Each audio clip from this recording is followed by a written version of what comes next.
हीना voice में आपका स्वागत है। मम्मी क्या है यह सब? संजय ने ऑफिस से आते ही गुस्से से चिल्लाते हुए कहा। अरे संजय, आज इतना जल्दी आ गया?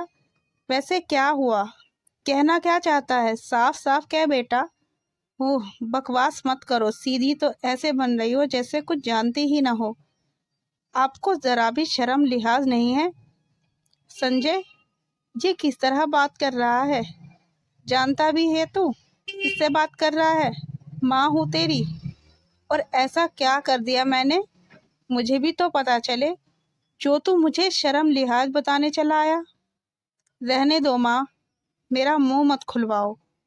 मैं पूछता हूँ, आखिर क्यों हर वक्त आप ज्योतिका को नीचा दिखाती रहती हैं?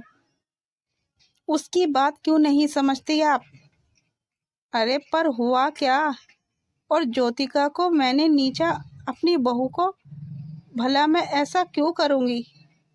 तो फिर ज्योतिका की किटी पार्टी में उसकी फ्रेंड्स के सामने क्यों बाहर आ जाती हैं आप? और उस पर भी गवारों की तरह साड़ी पहनकर, अपनी घिसी पिटी हिंदी लेकर, नमस्ते बेटा, जुग जुग जियो। अरे ज़रूरत ही क्या है? और अगर इतना ही शौक है सबसे मिलने का, तो अपना पहनावा और बोलने का ढंग क्यों नहीं बदल लेती हो? आप में ज़रा शर्म लिहाज नहीं है?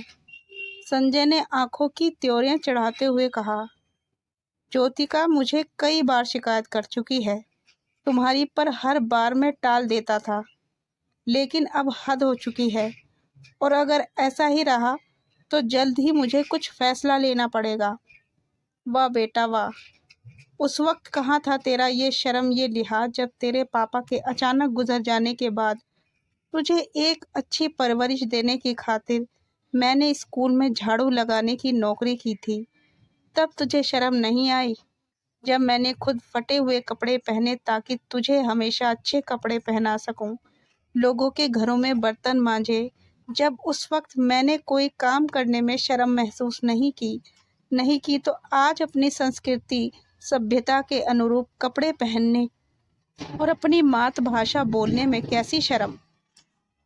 और सच कहूँ, शर्म बहू और उसकी सहेलियों को आनी चाहिए, जो हमारे घरों में किटी पार्टी के नाम पर अर्धनग्न कपड़ों में चली आती हैं, जिन्हें ये तक पता नहीं कि अपने बुजुर्गों के सामने कैसे कपड़े पहने, मैं जाना चाहिए कैसे आदर सत्कार करना चाहिए।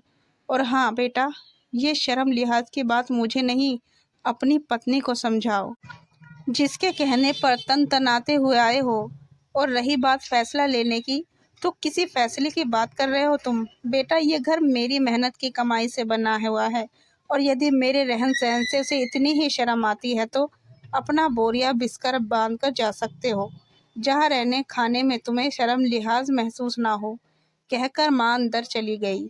वहीं बेटा और पर्दे के पीछे खड़ी बहू को सही मायनों में समझ आ चुका था शर्म लिहाज का अर्थ। कहानी पसंद आई हो तो वीडियो को लाइक और चैनल को सब्सक्राइब ज़रूर करें।